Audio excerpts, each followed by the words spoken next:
We are going to start on warm up 24. So if I can pull my screen up right here. Warm up 24. Okay, it says Taylor received a gift card to rent some movies from the video store.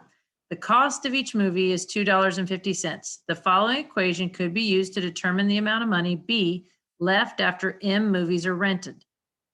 So right now, I want you to try and go through and answer A and B, talking about the most appropriate domain and range for this situation. Then you can come back and see how you did. When you are talking about domain and range, it is something we have to remember. Dr. X, Y. Domain is the X, range is the Y. It says, what is the most appropriate domain? There's your X, range is your Y.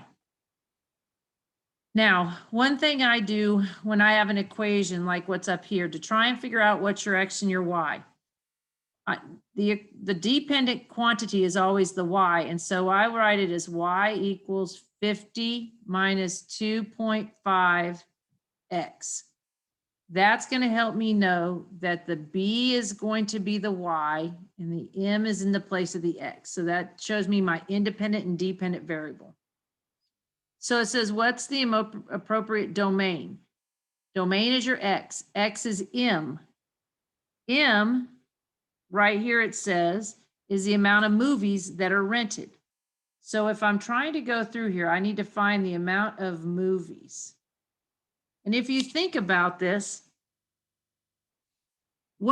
how many movies can you rent? Like if you look at the fact, can you rent a negative amount of movies? No, that doesn't make sense. Can you rent 0 movies? Yes. Okay, so I could start at 0. Can I rent a half a movie? No, because even if you only watch half of it, you're going to still rent the whole movie. So you're going to rent 1, 2, 3. Now, if you notice, this means that it's going to be discrete data. Means it's got to be specific numbers.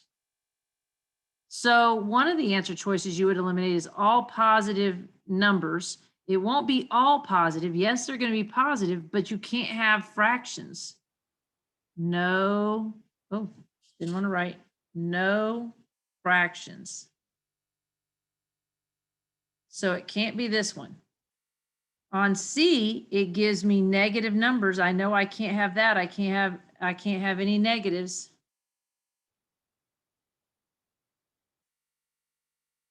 All real numbers means it's every number positive and negative, so it's not that. So the answer you should have come up with was B. And they went to 20 because you can only go up to 50, and that's what we're going to talk about in a minute, because when it talks about the appropriate range, range is your Y, which is the amount of money. So when you rent 0 movies, you still have $50 on your gift card. I don't know why it's lagging and not writing, but let's see if I can get this fixed. Starts at 50. Then it goes down by $2.50. So after one movie, that's $47.50. Goes down another $2.50, which will be $45. Okay, and it's going to go all the way down until the card runs out of money, which is down here at 0. So my range is going to be from 50 to 0, but it has to be those specific values. Like you're not going to have you can't have $46 in here because each movie costs $2.50. So you should have gotten C for the answer.